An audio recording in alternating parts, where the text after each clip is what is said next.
Okay, well, I just came out of Canterbury Cathedral where they were having this evensong performance slash service.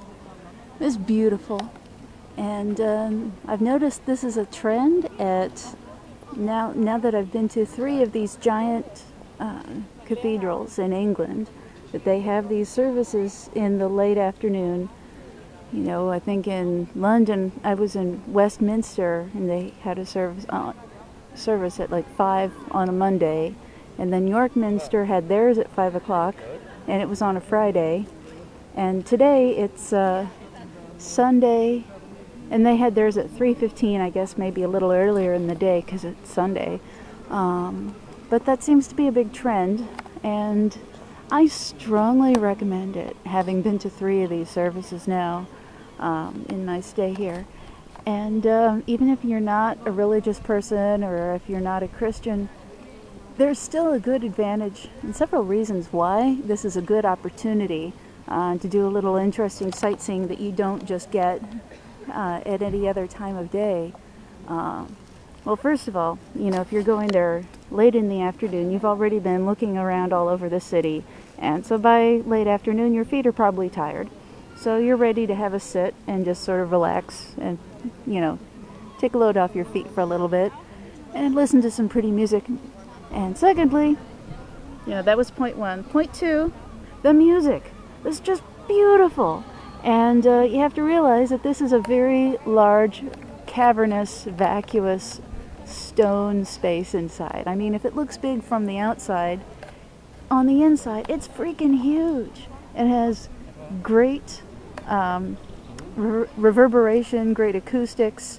It doesn't matter what you're playing, you will hear the music. Secondly, part B to that, they have really good music performed, and this isn't your newfound Church of the Glorified garage band sort of theatrical performance. No, this is they have like real choirs performing traditional music, and usually I'm not such a traditional music snob, but when it comes to Christian music, you know, people have been doing this for centuries, and they know what sounds really good, especially what sounds really good inside a giant acoustical cavern. So, you know, you get this 4-part harmony and 5-part harmony, 6-part harmony, and you just feel it in your pores. And it's an incredible sensation. It's not just, you know, it surrounds you. You get this beautiful harmony, you know, these great voices, and it seems to be that they have these churches or these church choirs that come in from all over the world for the chance to sing in these settings, and it's just gorgeous. It's hard not to be moved by the music, and yeah, they had, I think it was a church from Nuremberg today. When I was in York Minster, they had this church from Indianapolis, which I thought was kind of amusing. It's like you go all the way to another part of the world and you hear a choir that lives about 3 hours drive away from you. It's like, hey, I feel like I practically know you guys. Okay, maybe not really, but yeah, just gorgeous music. And so you sit, and if you don't know what to do, you just look at what other people doing. You know, you kind of get the hint. When everybody else stands, it's time to stand. And when it's time to sit, you watch that first person. Everybody else follows the same person. They all know what to do, when to sit, and you know, when to say something. It's really a fun experience. And of course, this is like part 3 now.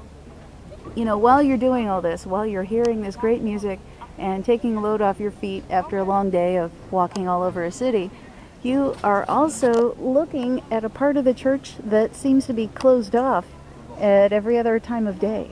Because when I've gone into these churches, they will have this middle section that's like the inner sanctuary that's closed off to the public, and then they open it for this service, and, you know, it's a part that you don't get to see. And it's a really beautiful part of the cathedral too, because there's a lot of intricate stone carvings and wood carving and stained glass, and there's so much to look at. You know, even if you're bored and you aren't really following you know, what they're doing or what they're talking about, or the music's not your style or whatever, there's a lot to look at. And then you can always people watch. And so there's a lot that you can do and just sort of let your mind wander. And it's kind of what I was doing today. You know, I was listening to this beautiful music, really gorgeous stuff that was really moving, and then I found myself thinking, what if Jesus had a rock band? Really holy thought there. Yeah, you know, it's just like, yeah, we're a little bit, it's Jesus and the apostles. You know, our music style is a little bit rock, a little bit folk, a little bit punk, and a little bit Gregorian. And for Jesus' next miracle, he will make the amps work during the middle of a power failure.